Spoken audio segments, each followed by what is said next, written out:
नमस्कार मंडळी, श्री स्वामी समर्थ. कसे आहात तुम्ही? तर आज मी बनवले होते मस्त पालकचे धपाटे आणि त्याच्यासोबत होती कोल्हापुरी लसूण ठेचा खाण्यासाठी. तर त्याच्यासोबत पराठे आपले एकदम अप्रतिम लागतात.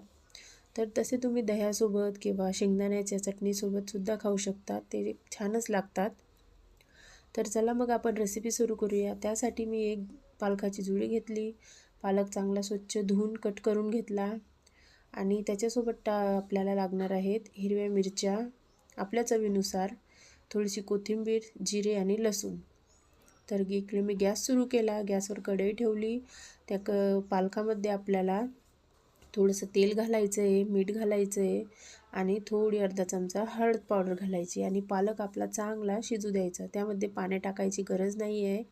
पालक तसाच आपल्या स्वतःच्या पाण्यात शिजून जातो.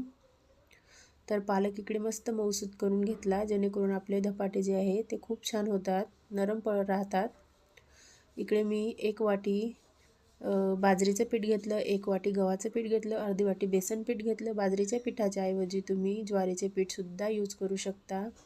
नंतर मी त्या पिठामध्ये पालक टाकून घेतला आणि पसरवून घेतला. थोडंसं लिंबू टाकलं. लसूण, मिरची आणि जिरेचा आपण ठेचा बनवून घेतला होता, ते सुद्धा घातला. मीठ घातलं, थोडीशी कोथिंबीर घातली आणि आपलं पीठ जे आहे ते मस्त मिक्स करून भिजवून घेतलं. तुम्ही थोडं थोडं पाणी यूज करून आपण जसं चपातीला पीठ भिजवतो त्याच पद्धतीने भिजवून घ्यायचं आहे. जास्त कडकही नको आणि नरम नको.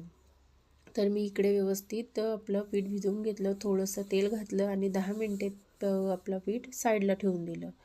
नंतर मग 10 मिनटानं परत त्याला मी थोडं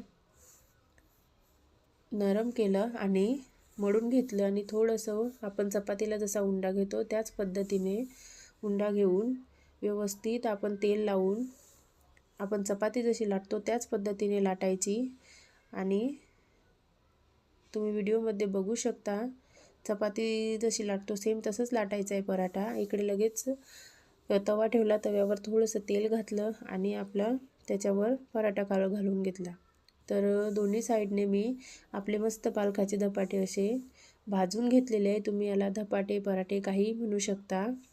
तर तुम्ही बघू शकता आणि इकडे मस्त त्याच्यावर कोल्हापुरी लसूण ठेचा आहे आणि मग एन्जॉय करा. माझा मुलगा पण छान आवडीने खातो. थँक्यू.